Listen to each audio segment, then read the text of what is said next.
Hello there, and welcome to the Metagame, the off-screen, off-center web program full of camera adjustments and board game information. I'm your host, Chaz Marler, and I want to first of all welcome you all for joining me again today.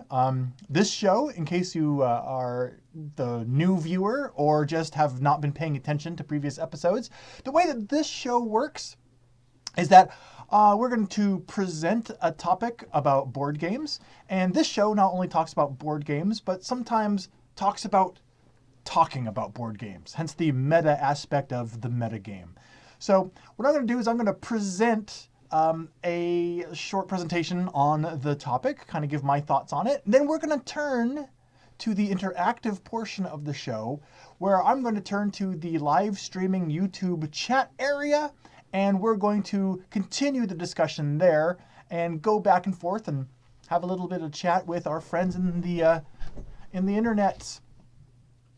If you are in the live streaming YouTube chat while this show is going on and you have a question, comment, or whatever that you would like to have considered for inclusion on the show, be sure to add the hashtag TMG for the metagame to your statement that you post in the chat area. Because what I'm going to do is I'm going to use my web browser's search tool to search for the TMG hashtag, and that will make them highlight and kind of float to the top. And those are the ones that I will kind of go over first. So that's how things work. So let's actually get to work and start today's episode. Today's episode, I titled something called like Acquisition Avalanche, because there is a tendency in the board game community to acquire a board game collection. It seems like there's a collector mentality that goes along with many people in the board game community, which can be a lot of fun. It can be, it's not a bad thing. So I admit that I am one of those people who enjoys having a board game collection. I have freely admitted that there are more games in my collection currently that I haven't played than I'm comfortable with, but they are there. And one of the reasons they are there is because of this acquisition avalanche. Now, there is a phrase used in the board gaming world called acquisition disorder. Which basically is the collector mentality, obtaining more games for your collection than you're going to play. And not everyone collects games. Some people get 1 or 2 games and they just play that game all the time, and that's fine. That's, in fact, probably healthier. But the approach I wanted to take with today's discussion is I wanted to talk about the collecting aspect, and not necessarily collecting itself. I wanted to dial back a little bit, and I wanted to find out what is the game or set of games that triggered it for you. I wanted to find out if other people's experience getting into board game collecting and the hobby has been similar to mine, or if I'm more of an anomaly here than I thought.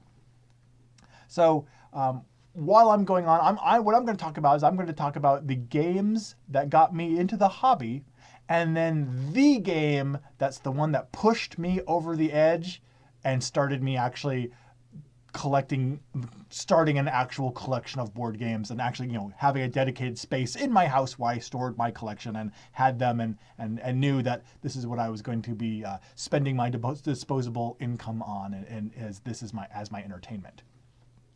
So,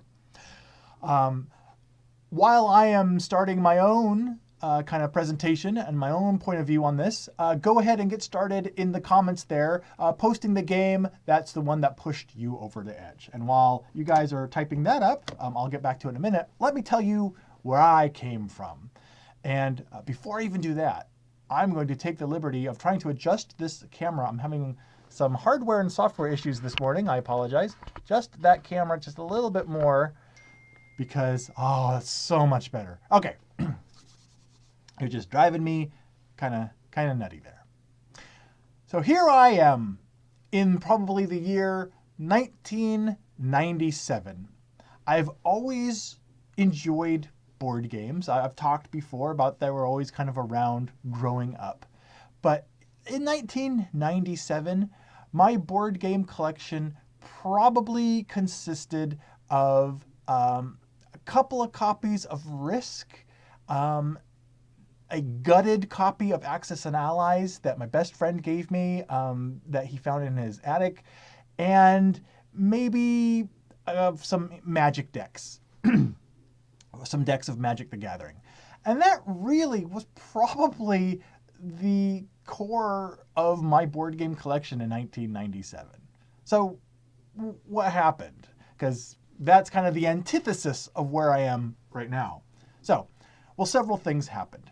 And I was going through this list, and I was surprised at what did and didn't have an effect on me. First thing that happened was around, can't remember the exact year, but around 1998, Settlers of Catan hit the scene. I started hearing about this game, this weird little game with these little wooden houses and hexagon tiles that you randomize the board. And at that point, randomizing the board each time and having these hex tiles is actually the thing that intrigued me most about Settlers of Catan. So I started hearing about it from some of my friends, and more and more of my friends were picking up a copy of it. And I never even got a copy of Settlers of Catan myself until years later. But we would get together and we would play Settlers, a few times. And it became kind of the go-to game for a while. At that point, Magic the Gathering had started to kind of taper off a little bit. We weren't getting together to play that as often. So Settlers was this kind of mini revival. It wasn't as big of a revival as Magic. We didn't get together once, sometimes twice a week to go play Settlers like we did with Magic. But it kind of became the de facto game that we would play when all of us friends got together. And there were even, scheduled gaming nights where it's like, oh yeah, we're going to go over on Saturday night. We're going to go play some Settlers. So Settlers of Catan around 1998 was the game that kind of restarted to reintroduce me to modern board gaming. But I never went and bought a copy of it at that time. And it didn't trigger me to go and buy any other games. It was just kind of the reawakening of board games. So Settlers of Catan has that place in my own history, but it was not the game, even though it was widely popular and all my friends were playing it, it was not the game that reintroduced me to modern board gaming and started my acquisition avalanche. So some time passes, and my collection still pretty much consists of a few extra copies of Risk, a gutted copy of Axis and Allies, and Magic the Gathering decks. Time continues to pass. Then we come to about 2008. So almost 10 years goes by. So, I remember the scene perfectly. One of my best friends, he lives on the other side of the country, and he'll call me up and, and we'll chat about games and life in general and whatever. But one of the things that he'll do is we'll have these entire phone conversations where 99% of this, hour-long conversation is just him reading me a rule book or him just telling me about a game, how this new game he found works, and just listening. It was like, it was like the low-tech version of Watch It Played way back in the day before that was a thing. So I remember this vividly. I was on my porch, sweeping my front porch, just kind of doing some household chores. And I was on my headset listening to my friend on the phone and he told me about this game called Dominion. And he started describing this thing about how you would start with a starting deck of cards that just had some coins and some little properties in them. And you would be buying additional cards that you would cycle into your deck. And this whole, this concept of building your deck, this deck building game was just this completely out of the blue foreign concept. And I remember being blown away listening to this conversation while I was sweeping, just standing there thinking, I've never heard of anything like this. This is amazing. I can't believe that someone made a game like this. And does anyone else know about it? How did you find out about it? Is this something that someone that made? What is this? This just sounds too crazy. This is too crazy to be a thing. I couldn't comprehend it could exist. Well, time went by, and sure enough, I never bought a copy of Dominion. And my best friend from high school has a copy of everything, but at that time, he and I were out of touch. So we weren't getting together. In fact, after that phone conversation about Dominion, how if Settlers of Catan was the awakening to modern board games, Dominion was the one that blew my mind about what modern board games could do.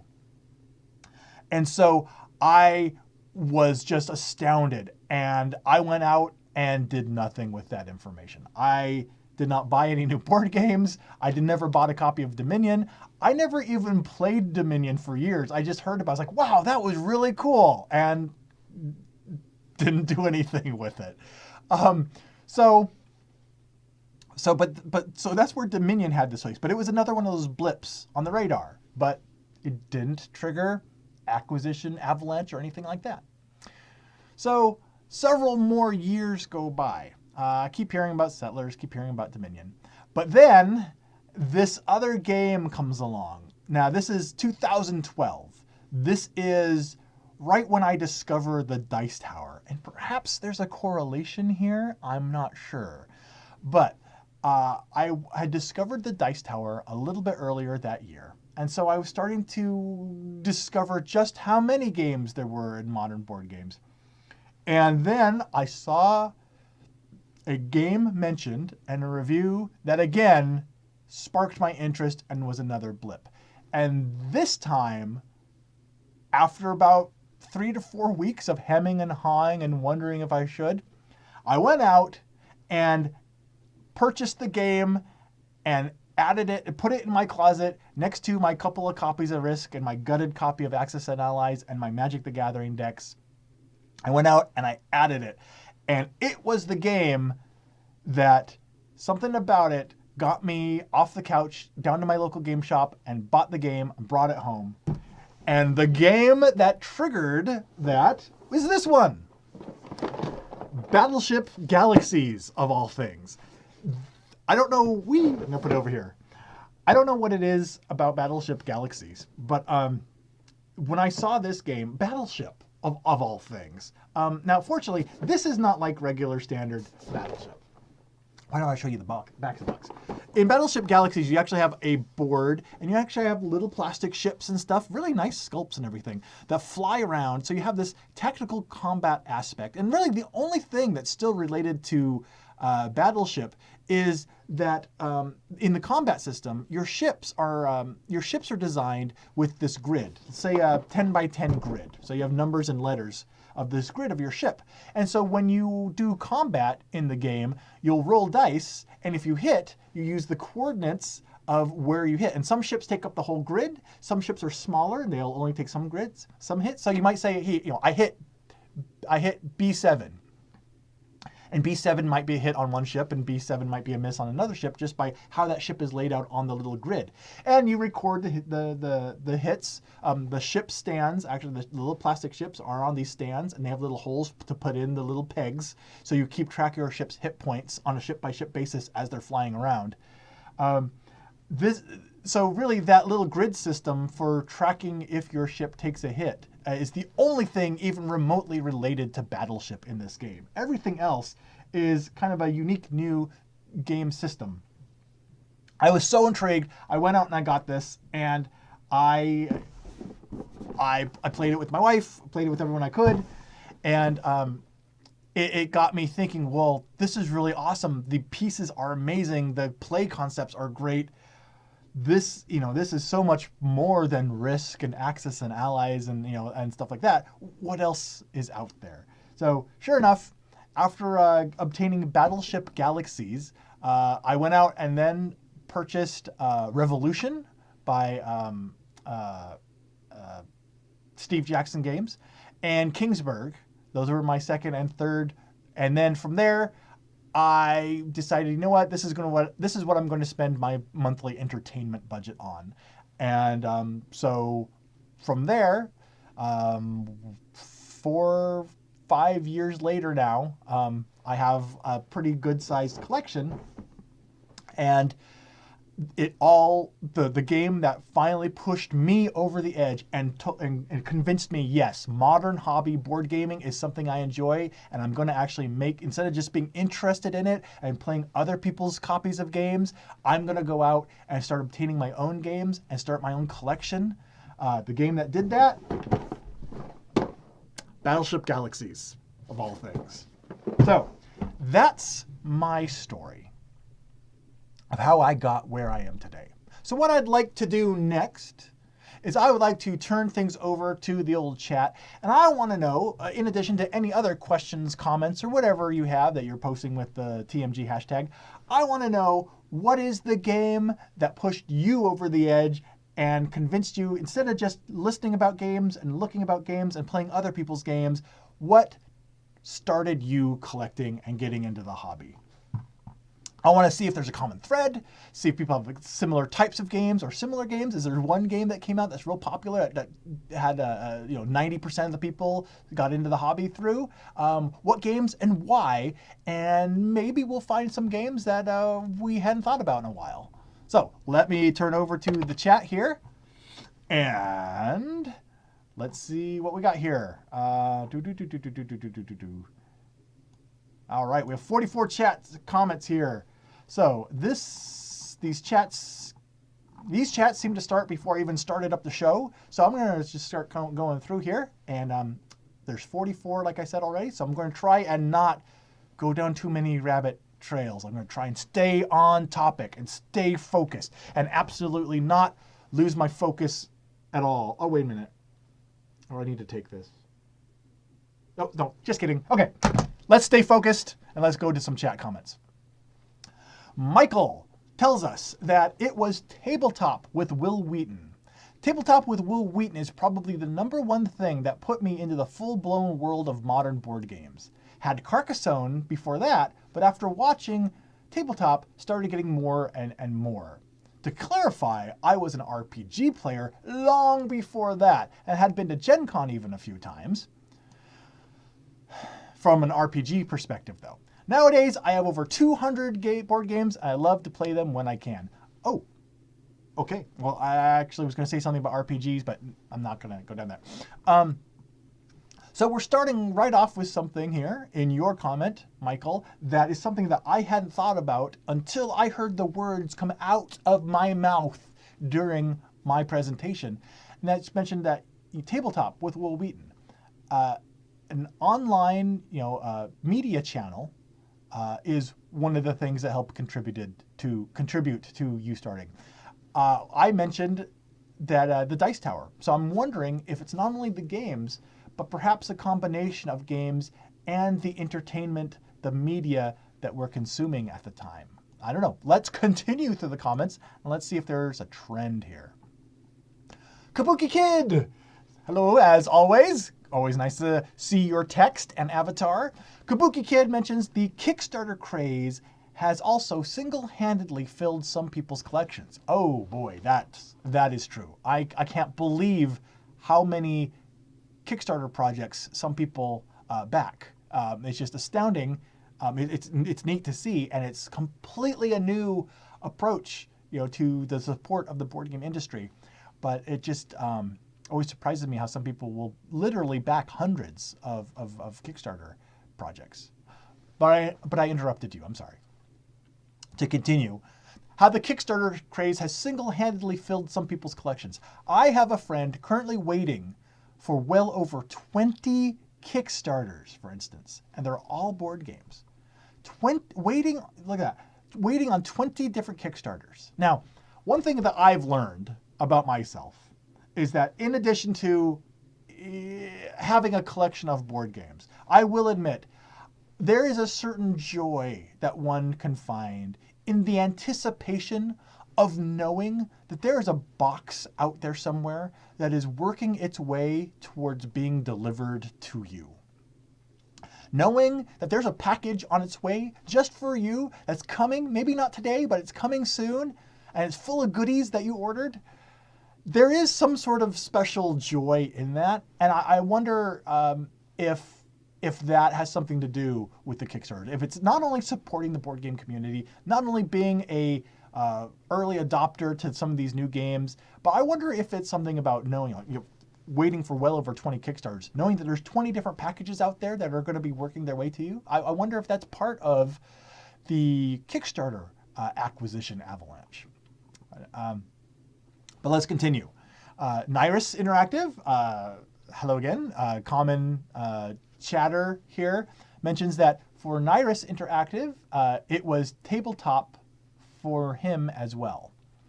So 2 there for Will Wheaton's tabletop, and 2 more for online board game media. Okay. Kabuki also continues that the game that really got me hardcore into the hobby was Axis and Allies way back when. Risk was my crack before that. Then I got hardcore into Avalon Hill and SPI Wargames. So again, kind of old school presence that got rekindled as time went by. And it continues here. And games like Merchant of Venus, Dune, Cosmic Encounter, Diplomacy, Kremlin, etc. Stuff like Space Hulk and Magic, of course. Finally, Euros became a thing, but I'm very picky with them. So it seems like there was a very wide breadth of different types of games there. So I wonder if that's more of a timing thing, because it seemed like for a long time, if you wanted a really high production value game, Avalon Hill games seemed to be the best bet in town. Then in the early 2010s, more and more board game production seemed to really reach a new higher bar. A lot more became available, and so I wonder if the availability of high production games, the timing of that, I wonder if perhaps has something to do with that. So maybe it's less about the games and more about the media and the quality of production that's available. Maybe it's more of a timing thing. Okay, let's continue on here. Here's where the show actually starts. Okay, now that we have where the show starts, and I actually mentioned what I'm looking for in the comments, let's see here. Nyrus Interactive again states that I think the first game that pulled me in was Takenoko. Interesting. It offered some strategy and felt more alive than other games that I had played up to that point. That's interesting that you mentioned Takenoko, because way back when after I finally started to put down money for board games, I had a similar experience with Takenoko. There's something about it, and you're right. Maybe it's that it offers strategy, but also looks family friendly in a way. My daughter was 4 or 5 at the time, so it's not like I was getting games really to play with her, but I did kind of show her the pieces, and we played just a simple version of the game for just a little kid version without all the rules and stuff. But when Takenoko came out, it seemed to be Takenoko had this flash of high popularity, and a lot of people seemed to scoop it up and get introduced. And I was one of those that it was, when my board game collection consisted of a dozen games or less still at the time, Takenoko was one of those I got of, oh wow, I got this hot, great game, I'm going to get Takenoko. And we played with it a bit, and it's still in my collection.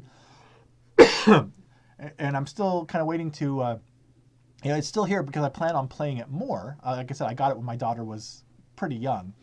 But it's one of those that for some reason seemed to be this hot flash in the pan that a lot of people scooped up like that. So I'm wondering if Takenoko is one of those that was in the right place at the right time to be one of the games that introduced a lot more people. So there's one vote for one demonstration of Takenoko.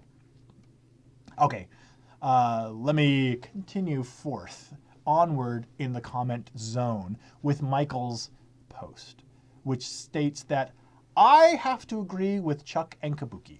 The Dice Tower top 10 lists have definitely made a big impact on my gaming collection and where I look for games. Ooh, so here we go. A little more momentum for this media consumption being the trigger towards the acquisition avalanche. I would wonder which games in the top 10s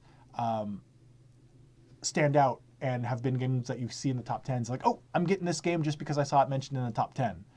I will admit that especially early on, that's one of the main reasons I watched the Dice Tower top 10s, was to find those games. Oh, I haven't heard of this one. Oh, this is neat. Oh, well, this one's a top 10. It must be good. And it did lead to some of the games that I went out and ended up obtaining. These days, I watch the top 10s more for just trying to find those hidden gems that I haven't heard about yet. It's like, oh, I didn't know that game existed. Here's top 10 games about, turnip farming underwater. I did not know that there were 3 underwater turnip farming games that I didn't know about yet. This is fantastic. So that leads sometimes to just kind of finding those new games. All right. Speaking of Chuck from the last comment, here is a comment by probably that very Chuck. Good to meet you here. He responds back to Michael. So here we have kind of this, we're peeking in on their conversation. He mentions to Michael that it was probably a good thing. Catan is so meh these days when compared with all the awesome gamer goodness available these days. Tongue stick out, slightly winking emoticon. So perhaps that is another aspect of this acquisition avalanche that I had not considered. Talk about how Catan is so meh these days. Is it not just that one game sparks your imagination and pushes you over the edge to saying, hey, I want to get into this? Could it also be a slow burn where you'll get a game like Catan and it gets played out or becomes more meh, so you need something to take you to the next level, to rediscover that wow feeling? Could it be more of this slow burn of always kind of playing out a game and looking for that next big thing? That's also a very possibility. One that I would ponder and wonder if that is perhaps a slightly dangerous approach. Because if you're always looking for that next big hit game, are we not appreciating, well, appreciating is the wrong word, because especially if we play them out, but are we always looking for something that we're never quite going to find and could create the acquisition of building a board game collection into more of a dangerous thing than a non-dangerous thing? And I'm not saying that it's bad to collect. I've said before that I am of the mind that collecting board games and stuff like that, if you can budget, if you have a budget for spending disposable income, spending it on board games or whatever you want, to me, I think that's totally fair. I don't think you can say you have too many board games unless it's, a safety issue or preventing you from getting dinner on your table. But if the budget is there, I don't think that there's such a thing there as you're into this too much. If that's what gives you joy in life and makes it pleasure, then that's what a budget for entertainment budget is for. But I digress, so my point there is I'm just wondering then if just the approach there, if there is a different approach. And I'm getting way too philosophical and way too, dare I say it, my head in the clouds a little too much there. So I'm going to just back off from that, and maybe the comments will pick up on that later. But if they don't, they don't. If they do, we'll see. In the meantime, let's continue with the comment from Colin, which I wanted to just pause here and highlight, because Colin joins us to say, I'm hoping to have some new converts today teaching some coworkers Fuse during lunchtime. Oh, Fuse. I believe I was looking at Fuse just yesterday. Is that by Renegade Games? And it has a lot of small tiles and a lot of dice to be figuring out puzzles for defusing bombs. If it's the game I'm thinking of, it reminded me a lot of the recent computer game Keep Talking and Nobody Explodes, where you're trying to figure out these puzzles to defuse bombs. Hence the direct correlation there that I mentioned. So there's yet another aspect, teaching games to others. Perhaps it's not just the game itself. Maybe it's the interactive social experience that pushes some of us over. So we have the games, the interest in the games, the media we consume, the going out and engaging in social activity and actually trying to convert people and get them interested in these games. Very interesting. Let's see here.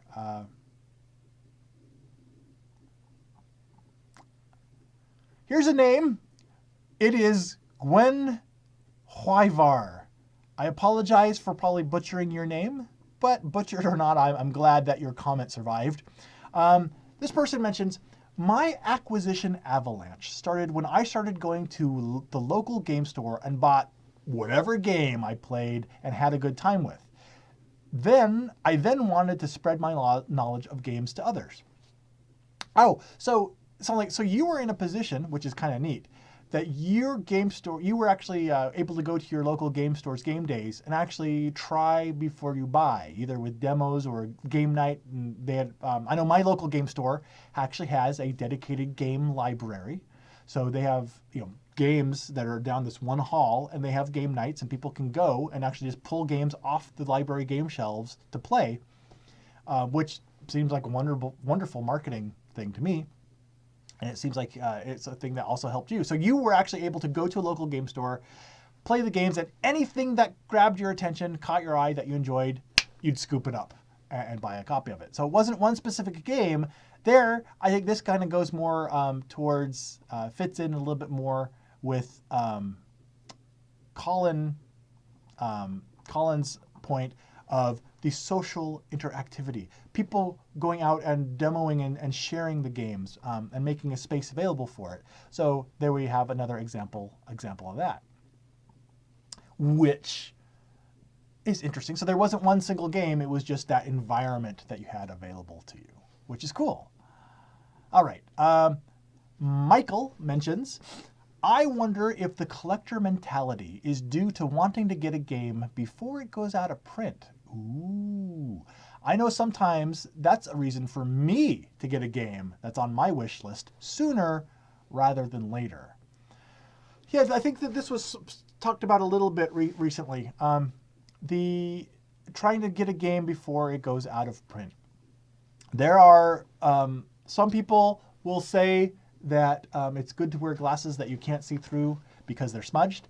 Other people will counter that argument by saying that if a game goes out of print, if it's a good game, it'll come back into print.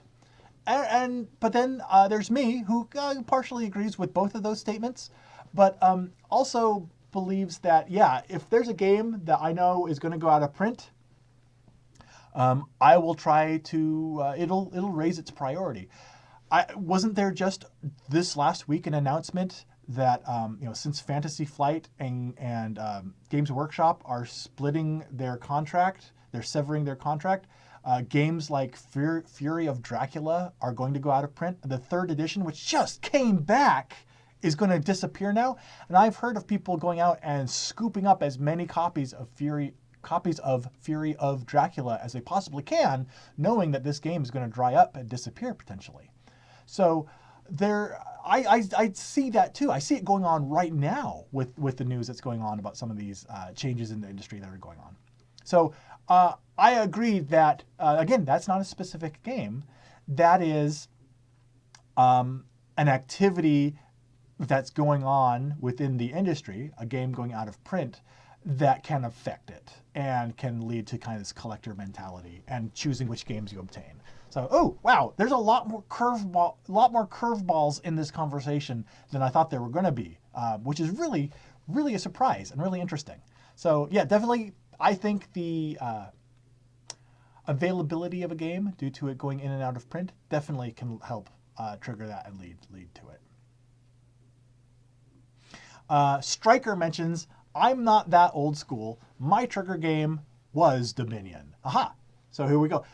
That's one of the things I was wondering. I was wondering how often we would see Settlers of Catan and Dominion come up in this list. There's a very specific game that made a very distinct splash that changed a lot of the board game industry and the hobby and the way it's perceived and the way the games were being played and designed. So there's one. Striker's trigger game was Dominion, definitively. Okay. Kabuki mentions that, yep, my rule for buying a game is usually that I have to play it first and really enjoy it, then buy it. There are some that I simply research a ton first rather than first playing.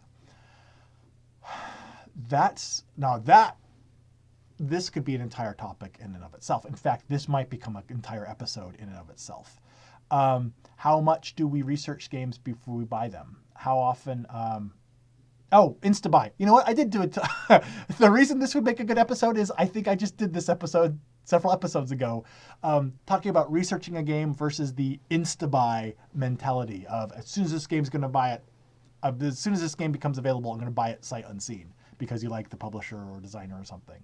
So yeah, good idea, Chaz. You should definitely make that episode. In that respect, I'm wondering if that changes over time because it did for me. At first, I was big into researching lots of games that I would look at. You know, I even Battleship Galaxies. I watched reviews and did as much research on it. I hemmed and hawed about going and picking it up at the game shop. And when I bought it, I was like, "Wow, I did it! I bought one of these. I bought a big board game. Wow!" And these days, there are times I'll do my research and everything. It's not as intensive. Possibly because I have more familiarity with publishers, designers, and types of game mechanisms. But there are games this time that I'm like, oh, new game by this guy. Oh yeah, I'm going to get this game. And I try to be judicious and wise with my purchases, but there are more purchases that way. And it has changed over time. Definitely changed over time. So I'm wondering how that compares to others as well. Okay. While I'm pondering that, let's read what Lillian was pondering, which was, "Hi, everyone." Hi, Lillian. Lillian says, "I only really started collecting games in 2014. Ooh, cool. So less than 2 years. Awesome. Around the same time, I joined a local meetup group."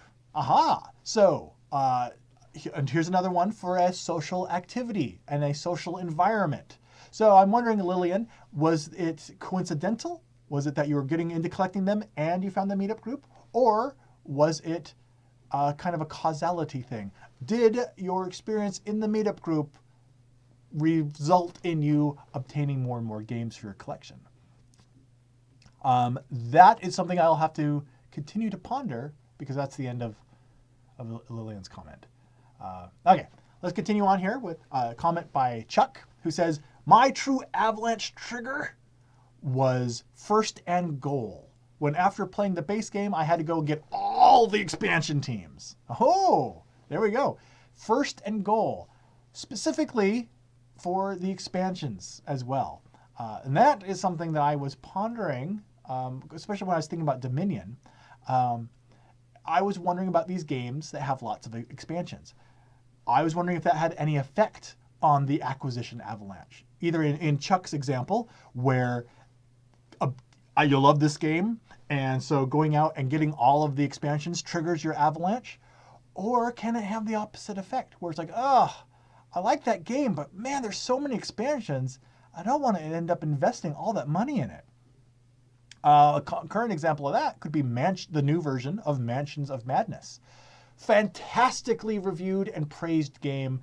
Wonderful design, wonderful integration of an app into it. Even though the app is required, it knows its place. It's there to reduce the amount of bookkeeping and maintenance and allow the players to concentrate on playing the game and being immersed in it, which is great. However, its expansions add like one additional story to the game or so, and they're around $50 a piece. So these are pretty substantial expansions. And I know at least one person that has decided, I'm going to just hold off on Mansions of Madness because I know that I don't want to have the Avalanche and get sucked in and want its expansions, because $50 for an expansion is quite spendy. I could get at least 4 cheeseburgers for that amount. So anyway, Chuck, yes, very good point about expansions and how they can lead to the avalanche and sometimes wall up the avalanche and prevent it from happening potentially. So very good, interesting comment on that one.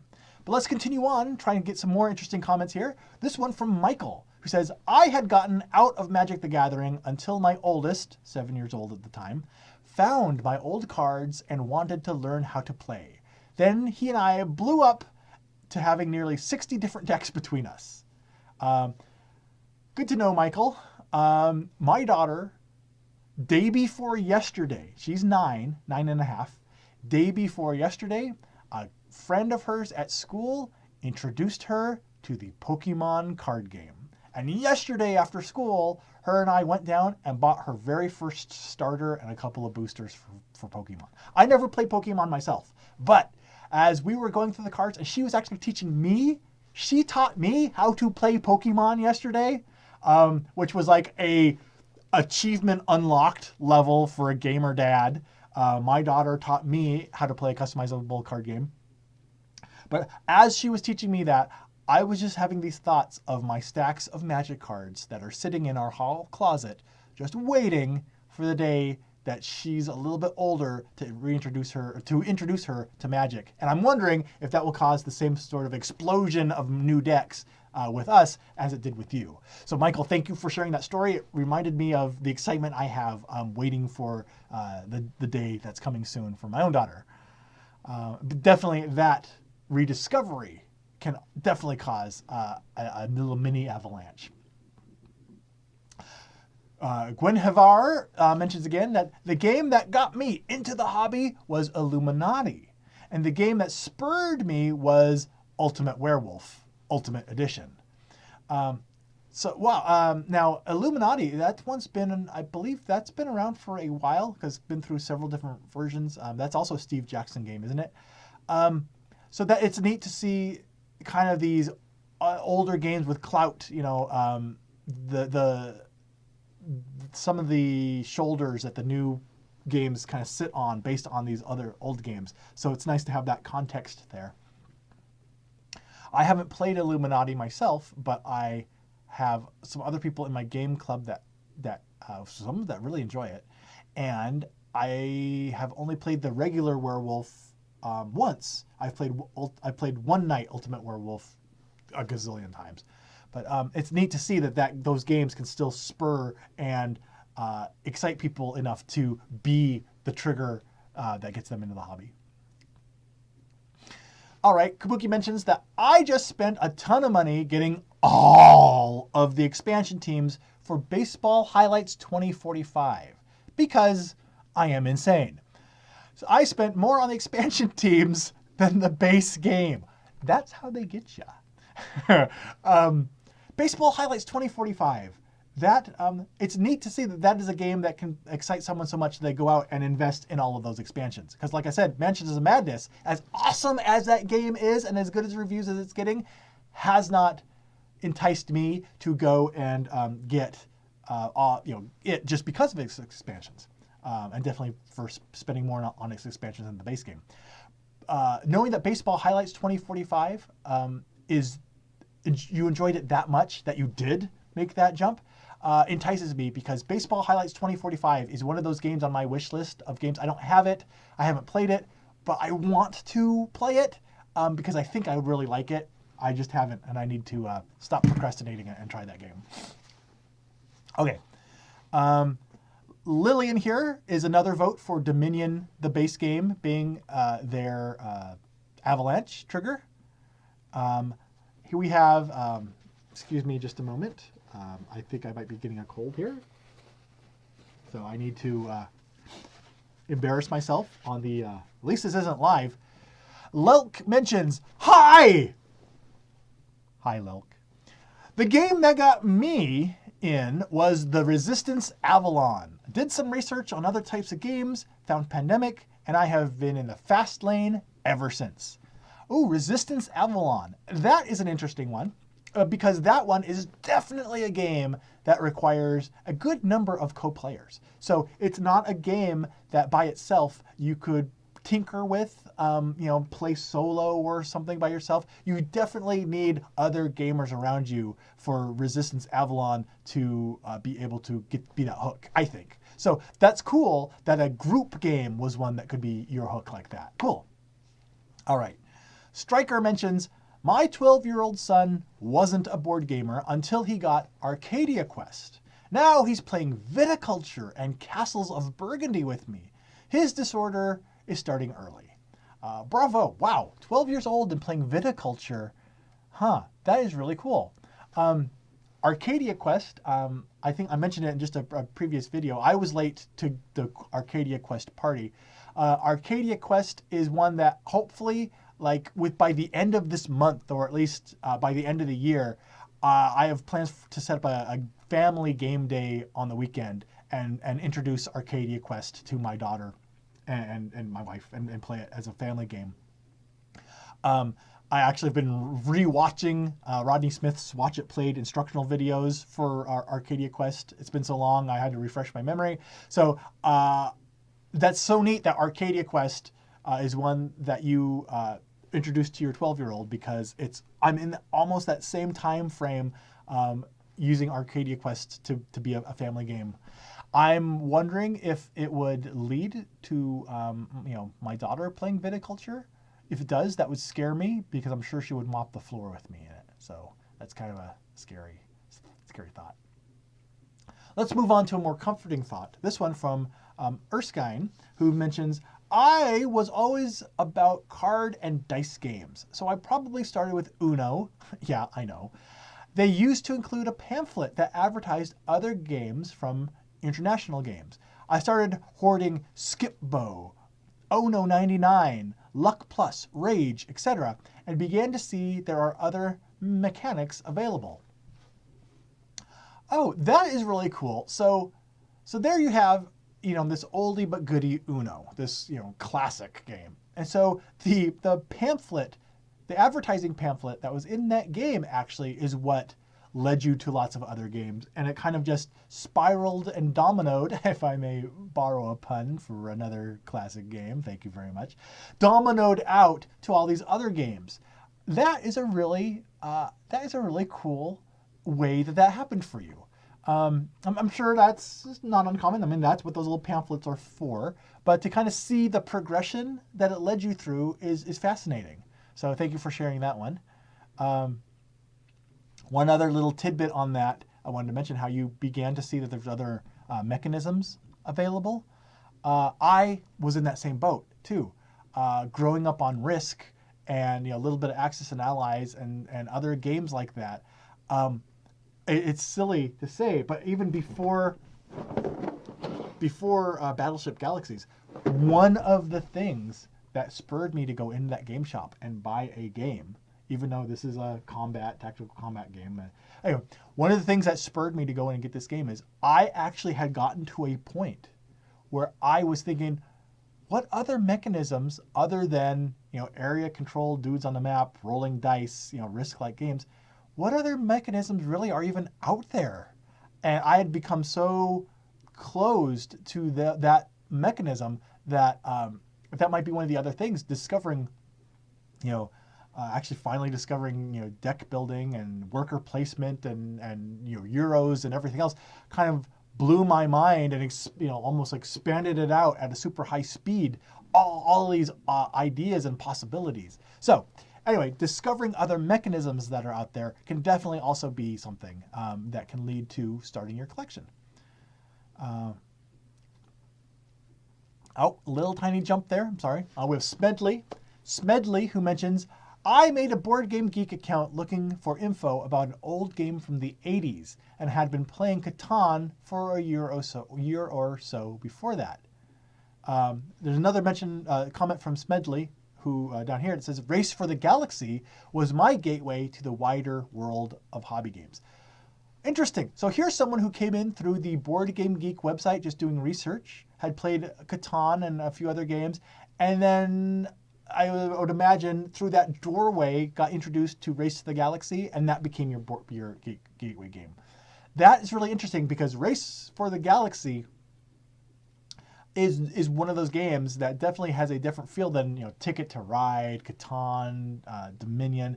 It's a little more meaty of a game there. So that was your gateway is really interesting because it's just a different tactic than some of the other gateways, and the way to lead to that interest in the hobby enough to start a collection. It's interesting that that game could be one to do that. Okay, we're down to about 10 minutes left. So let me enter the old lightning round here and see how many of the remaining comments I can get through to find out how many more games out there are spurring us into this hobby that we enjoy so very, very much. People like Striker, who mentioned that Catan is a funny phenomenon. My cousins stumbled across the word stumbled to say they stumbled across it and love it, but they had no clue about any other designer games. I had the pleasure of introducing them to more of these games. So that is whenever I hear the story about the Green Bay Packers who are in love with Settlers of Catan and they're playing it, I wonder if there will ever be another game that's introduced and if Catan will be their gateway that starts their own little avalanches, or if they will be some of those people that live on this little island thinking, well, Catan, little island, another pun, Catan, another little island of board gaming, not realizing what else is just outside the other side of the horizon. So that you're right, it is a really funny phenomenon when that happens. All right, here's the next comments from Vagrantia45. A friend lent me his games when he moved to France for a year. They included games that were Coloretto, Seven Wonders, Carcassonne, Ticket to Ride, plus more. That's a pretty good starter collection there. When he came back, I quickly began my own collection. Well, that's cool. So you were holding games for a friend, and so his collection there was what sparked your interest. And when those games were gone, you realized I want some of those too. That is a really unique, interesting way to be to cross that line into the hobby. That is a really cool way to enter in. Let's see here, another slight jump. We have here Kabuki again. If Cosmic Encounter is considered a designer game, I guess that it's likely the first designer game I can think of playing way back when. So Cosmic Encounter, and I think that counts because Cosmic Encounter definitely is one that was designed with this kind of modern mindset. So certainly. Round to it rolls by to say, we discovered Catan in 2009 and played it on a regular basis for a couple of years until we discovered Ticket to Ride. Quote, are there other games this fun? Someone asked, and lo and behold, there are. So there we have what I think is an example of when gamers or ambassadors to the hobby talk about gateway games and the gateway game experience. I think Round to its example is like the textbook case of discovering Catan, playing it for a while, and then, hey, here is this Ticket to Ride. This is great too. Well, there must be more. Seems to me that is the textbook example of what we think of when we talk about gateway games and the gateway experience. So it's definitely something that has some credence to it. And as ambassadors of the hobby, it is a good approach to introducing people. I mean, there's definitely some substance there to it, as Round to It can demonstrate right there. Thank you. Oh, one more jump and chat clear. So we need to, oh no, big jump. So we're going to find a good cluster for the last 5 minutes here. Let's start off. Oh, hey, we found out, actually I found Round to It's comment. So no skipping. Excellent. Chuck mentions that my acquisition Avalanche got to the point that I quit smoking to free up more funds to propel my gaming. I cannot say that is a bad thing. There we go. We can have an entire Board Gamer anti-smoking campaign. Hey, instead of 3 packs a day of Marlboros, let's do 3 packs a day of Magic the Gathering. John mentions, after watching the first couple seasons of Tabletop, the first game I settled on buying myself was Munchkin for some reason. There we go. Another one where the media that's available can help influence someone and bring them into the hobby that way. So another vote for media. Sasha joins us again to say that it's really hard to say what got me into board games. Since my early childhood, there were always board games, playing with my parents and cousins, and they never really went away. So there we have an example of the omnipresence in someone's life of board games, where it's just always a thing. And I think that's a valid point too, because, for example, my daughter is going to have grown up having the opposite environment than I had growing up. To her, playing board games with the family and stuff is kind of the norm, and sitting down to watch a TV show in the evening is like a special event. Growing up, it was the opposite for me. My family would play a board game together once every year or two, but we sat in front of the TV every single night from 5 to 10 p.m. So for her, it is this omnipresent just part of life. So I'm wondering, as she grows, will she start her own collection? Will board games be something that are just a presence in her life, or will it be something that actually is a taboo? Oh, that's what I did growing up. I want to go and watch TV now because that's something different. It's interesting to see how this omnipresence of the board gaming industry and games themselves and playing them, how that's going to influence her entertainment decisions growing up. Okay, we have time for just a couple more. I'll try to do super mega fast lightning round. I probably won't. But Kabuki Kid mentions, Magic was the game that got me spending way too much money on games. Then again, I did buy pretty much anything AD&D prior to that. Aha! So, it was not a new Avalanche. You were just shifting your Avalanche content from D&D over to board games. Aha! We got you. That's how they hook you. Roman mentions, for me, there's actually been several mini avalanches of acquisition. Does purchasing ever go in waves? Does your purchasing ever go in waves? Yeah. Now, I think that's a good general question. For me, it kind of does, and it doesn't. I don't have. I won't go into this in too much detail, but like I mentioned before, in 2012 when I got into it, I decided, this is where I'm going to spend my my disposable entertainment budget on. This is going to be what I do. Instead of going to the movies or something, I'm going to invest in this. So it's always kind of been part of my budget. So it's not, in that aspect, it's not really waves, but there are definitely times where there's feast or famine, where there might be a month that goes by that I don't buy barely anything, and I'll put, kind of save that, and then the next month, almost buy double, because I'll put the previous months towards it. And they'll kind of go in these waves like that. So yeah, there are definitely waves. And I'm sure that there are for other people. But I don't know if that really answers your question as well, because the avalanches of getting re-interested since the Settlers of Catan avalanche in 98 and the mini avalanche for Dominion in 2008 were mini ones that got me interested, but not enough to actually push me across that line. It was the avalanche in 2012 that pushed me across that line got me to say, yep, I'm going to go start buying these games.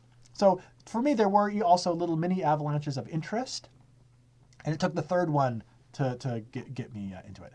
Okay, one more question. We're pretty much out of time, so I'm just going to scroll through the comments here with my eyes closed, scrolling with my mouse up and down the comments, and I'm going to take this comment right here. Doesn't have the hashtag. Looking for the first one I see that has the hashtag in it. This was not a good idea to do this approach. Here it is. Murr Rockstro, friend of the show, mentions, originally it was Cosmic Encounter in or around 1979/1980 that led me to other games. In 1997, MMOs came along, and I dropped out for about 15 years. In 2013, I found Pandemic, and now I have 600 games. Interesting. So I did not know that. So that is interesting that there was always this interest, but then in 97, MMOs kind of pulled you away from it for a decade and a half. And then 2013, so relatively recently, one game, Pandemic, full bore brought you back into this, and full-blown Avalanche leading to a collection of 600 games. That is, I think, kind of an example that is the epitome of what I was imagining when I was thinking of this topic of acquisition Avalanche. The history of coming in a little bit, coming and going, and then finding that one game that, boom, full bore brought you in and said, yep, I'm going to get a collection, and this is going to be one of the things I enjoy doing with my time and my expenses. And so right there with that kind of a perfect example, it's probably a really good place to leave off today. I apologize for anyone's comments that I wasn't able to get to. Not only am I out of time, but I think we'll notice as this episode has gone by, my nose has gotten more and more plugged as I've been talking. So I think it might also be a good time for me to stop, because if I keep going, pretty soon I'm going to sound like this. So until next time, I have been Chaz Marler, your host for this episode of The Metagame. And I look forward to the next time that we can get together and chat. And until then, be sure to head over to our friends at The Dice Tower and my own YouTube channel, Pair of Dice Paradise. Be sure to come by, say hi, and subscribe to stay in the loop. And also join us on Facebook and Twitter to continue these conversations there as well. Until next time we meet, I hope you have a good weekend, and I will talk to you soon. And take care. And there's the button for the end plate that I was looking for. So goodbye now. Talk to you later. That's the worst ending. Thanks so much for watching the Dice Tower videos. Find more great videos and reviews, as well as our top-rated audio podcast at Dicetower.com. You can also find other great shows at Dicetowernetwork.com. I'm Eric Summerer, and you've been watching The Dice Tower. The Dice Tower is sponsored by Cool Stuff Inc., where you can find great games for great prices. Cool stuff in stock. Check them out at CoolStuffInc.com.